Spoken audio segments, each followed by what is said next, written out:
On this edition of inCycle, we're with Fernando Gaviria's family as they witness a great opening few days of the Giro for the young Colombian. Yo sí me siento orgulloso y, digamos, me siento que con un descanso, el sentir que mis hijos surgieron, están logrando lo difícil que es en el deporte, llegar a ser grandes. All the highs and lows from a week that ignited the Giro d'Italia. There's crashes that happen in racing, that's a given, and that happens, but that crash shouldn't have happened in that way. But first, we're in California with the Women's World Tour.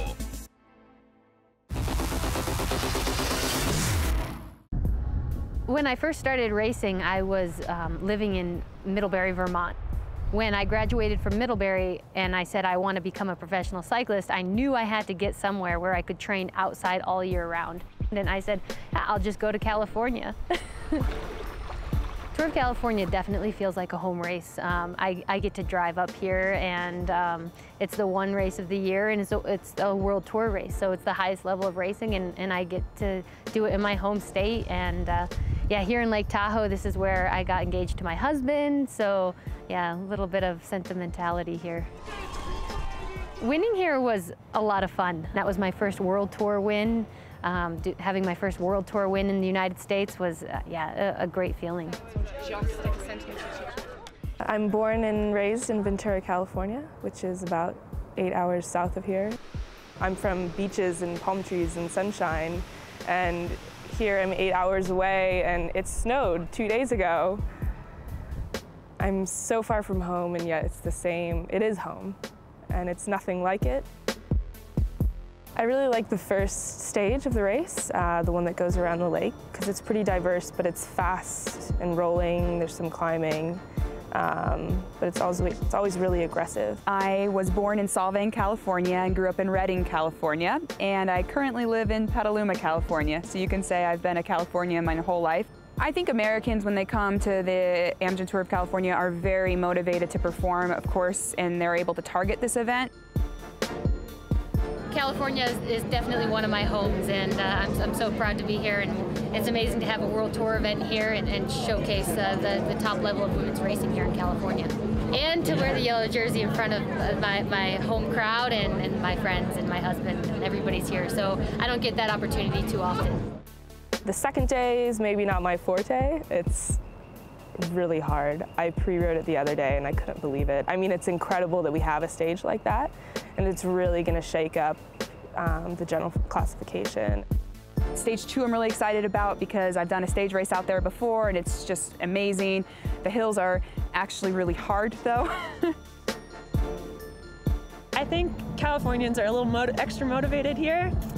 Also, there's a really, really strong race scene in Northern California, which is where I learned how to race. And yeah, a lot of people here in the field have come out of that amateur racing, and it's a great place to race.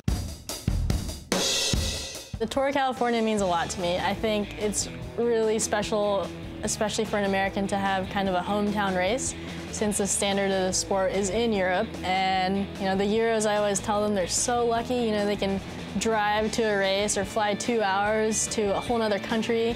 And here, you know, we fly 5 hours to the other side of the same country. To do well in this race means a lot to me also. It's kind of the mark of the end of my spring, so I want to finish it well. And then, yeah, to be a hometown race and have people cheering my name in English, pretty stoked for me, will be really fun. It's going to be a good show for everyone. But the third stage I'm looking forward to too as well, because it's flat, but I think it's going to be pretty hectic with crosswinds from what I've heard. So that'll be more my style when it comes to European racing, with the crosswinds and making it exciting. Clearly, Californians know how to show up, especially on home turf, so bring it. Bring more. Stage 4 is very challenging, technical, and a little you know, terrifying at times, but with Kirsten Wild on my team, who won that stage last year, I'm really looking forward to helping our team get a victory. I usually have some people out here cheering for me, which doesn't really happen that often in Europe.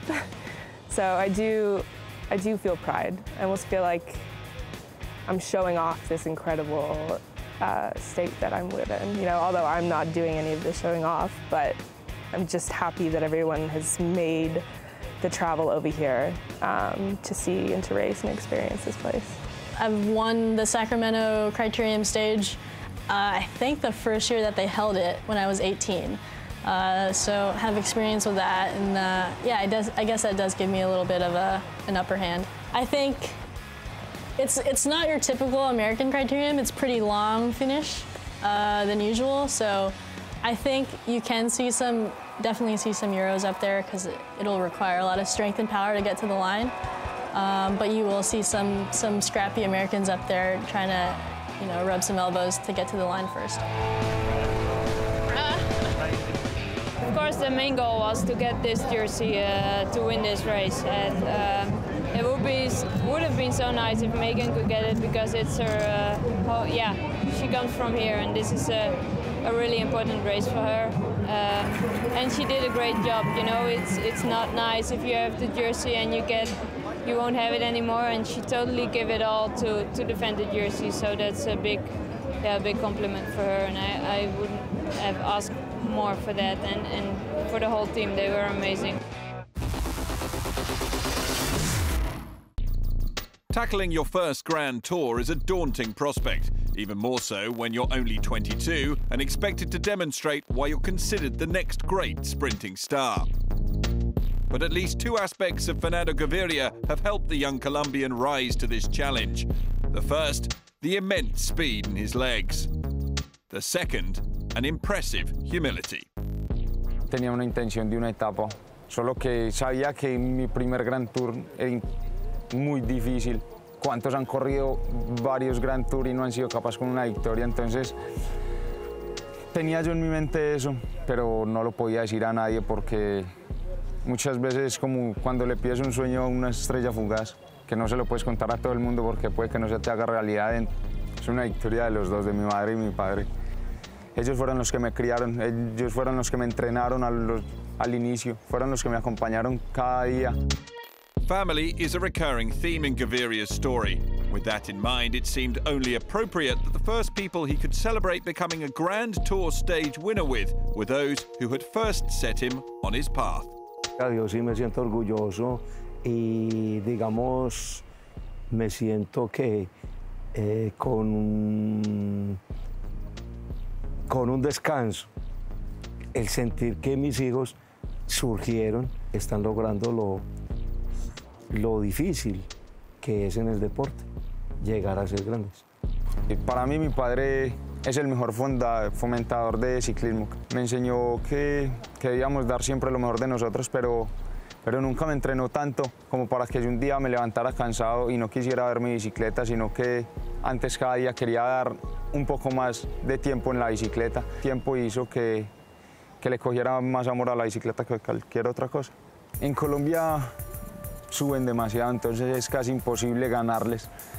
Y a mí me encanta ganar, prefiero ganar en un sprint a quedar segundo en la montaña. Entonces, buscando la manera de ganar en Colombia, me encontré con la pista y la pista me llevó a ser más rápido en la carretera, entonces creo que ahí fue donde empecé a tomar el camino de sprinter. And Fernando wasn't the only Gaviria child inspired to find their life in cycling. His older sister Juliana, an Olympian on the track, has been vitally important to his development, and that's even before either of them had found a bike. Siempre hemos llevado como una hermandad, pero competitiva. Pues yo empecé en patinaje, él al tiempito empezó en patinaje y siempre que entrenábamos juntos era ver quién llegaba primero. Luego a los 17 años hubo un cambio drástico de 4 ruedas a 2 ruedas. Me pasé a la bici y desde entonces estoy en la bici. Mi padre montó un tiempo bicicleta en su juventud y yo creo que eso nos ayudó a nosotros a impulsarnos más por el amor a las dos ruedas. Mi profesión de profesor de educación física me hizo entender cómo se debe llevar un niño, un joven, a que triunfe en el deporte. A ellos les dije yo, ustedes verán qué quieren tomar, qué profesión quieren tomar. Sí, pero si esa profesión, traten de ser los mejores del mundo. With 2 stage wins and a day spent in the pink jersey already in this Giro d'Italia, Gaviria's future stardom looks inevitable. Even with all the attention that's likely to come his way, not least in his native Colombia, for those who know him best, it's hard to imagine his outlook changing. Fernando es una persona que es muy comprometida con su familia, con sus amigos. No es de muchos amigos, la verdad. Es una persona más bien reservada, callada, pero que si uno lo necesita en cualquier momento, a cualquier hora, está ahí para uno. Que ver a Fernando ganando en un Giro Italia y poniéndose la camisa rosa fue algo de locos. Es indescriptible lo que sentimos, lo que vivimos. Ver a mis padres ahí abrazándolo y verlo a él consiguiendo su sueño lo hacía aún más bonito y más maravilloso.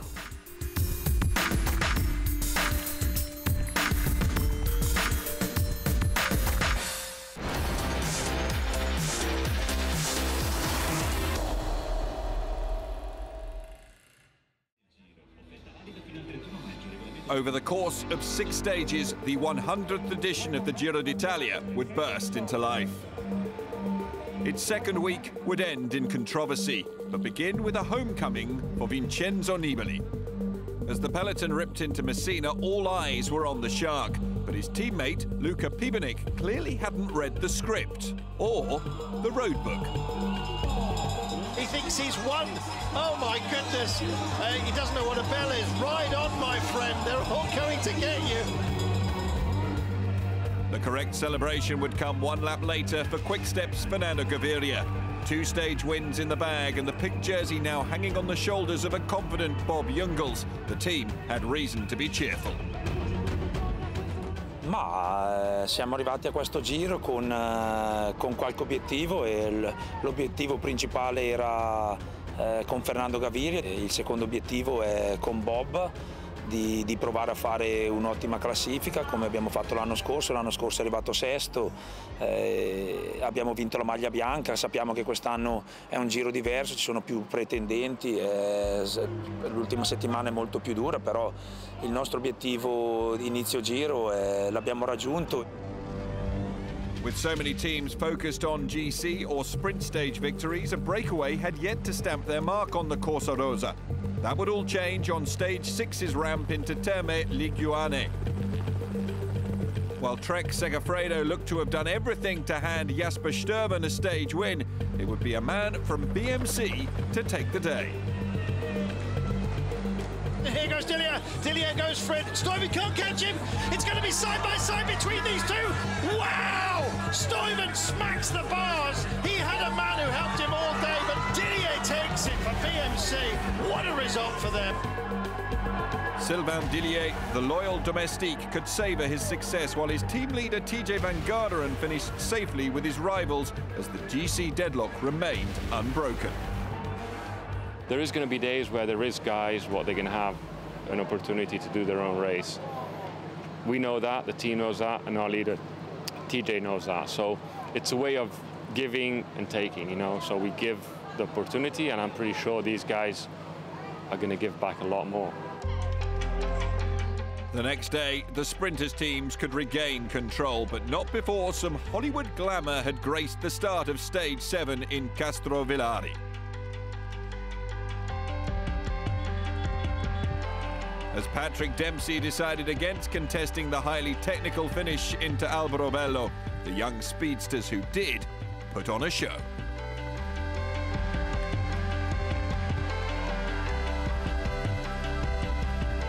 Sambelli is here, he's going to try and go for this one. Where is Ewan? And here he comes. Ewan hits the front, it's not going to be Gaviria today. It's all about Ewan, he needed this. He needed it so bad, and Benetton to his gate as well. Oh, there is Gaviria, and indeed Greipel, but it's a little guy going to become the big fella?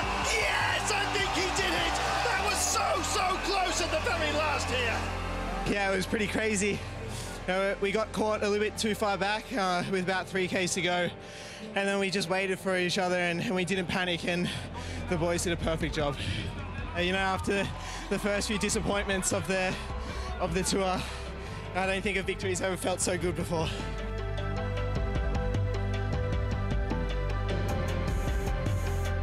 With the next potential sprint stage nearly a week away, it was time for some GC questions to be answered. And for one team with two leaders, the question of who was top priority, Mikel Landa or Geraint Thomas? We've got two leaders, you know, so they're getting along well. That's the most important thing. If they're getting along well together and on the same page, then it's an advantage. If they're not, it's a big disadvantage. So we're in a good spot at the moment. It was a question that carried over into Stage 8's road up to Peschici, and it would be Landa who would at least try and answer it, but to little success. At the head of the race, though, was a breakaway, including riders usually expected to serve race favourites Nibali and Nairo Quintana. Off the leash and in the hunt of a stage win, there was to be no slipping up for Movistar's Gorka Izagirre, at least. Told you it could happen, and Conti hits the deck. Izagirre held on to win, the 29-year-old picking up his first individual Grand Tour stage win in the process.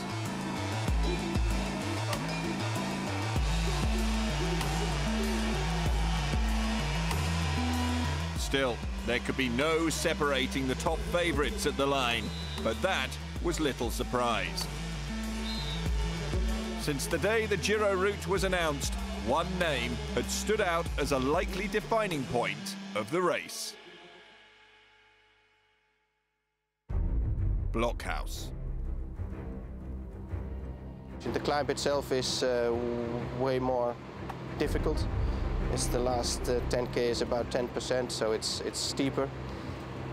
So it will be more for the real climbers, I think, in the final, really already a man-to-man fight. No, I think it's not time to wait. If we have a good legs, you need to attack. And Giro is like this, it's not Tour de France.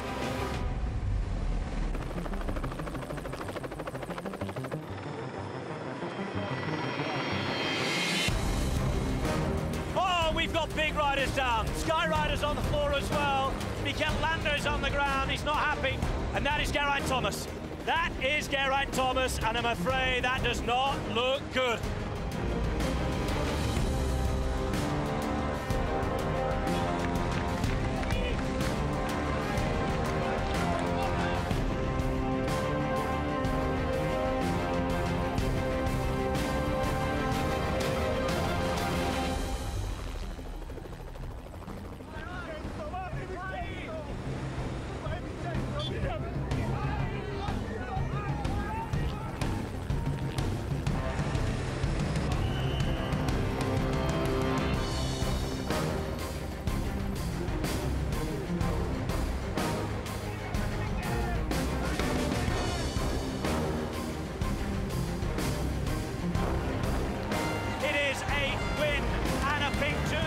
Fernando Quintana, the king of the Giro so far, to take the stage and the jersey. The countback to the rest now begins.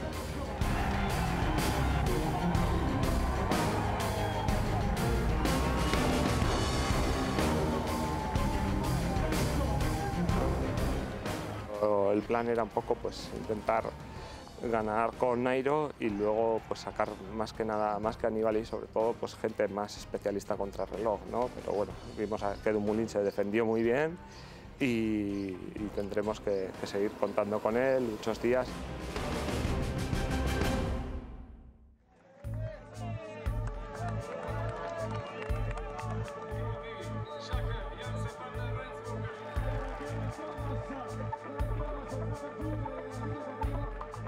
There's crashes that happen in racing, that's a given, and that happens, but that crash shouldn't have happened in that way, which is really frustrating and has ended, well, has definitely seriously dented the chances of myself and certainly Landa's chances for the overall.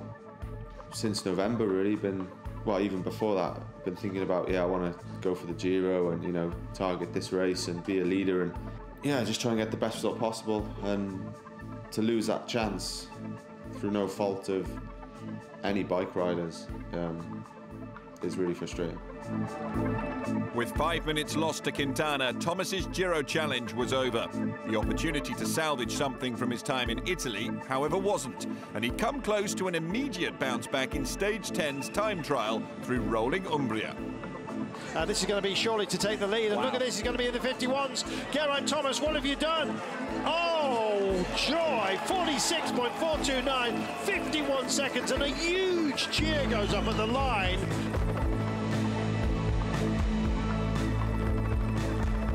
But at the top of the GC, a Dutch time trial machine was powering to the race win and the Maglia Rosa, and his name was Tom Dumoulin.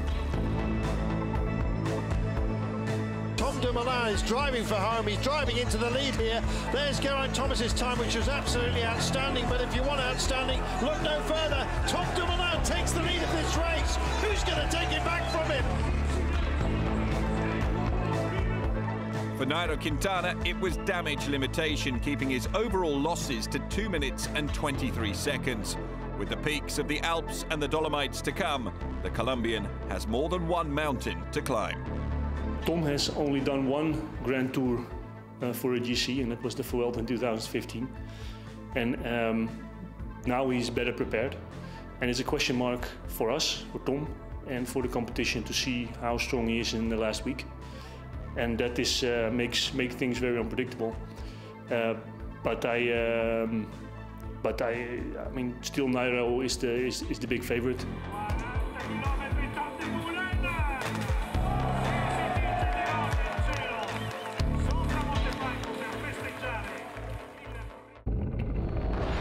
That's all for this week. Join us next time on inCycle. But until then, keep up to date with us across social media.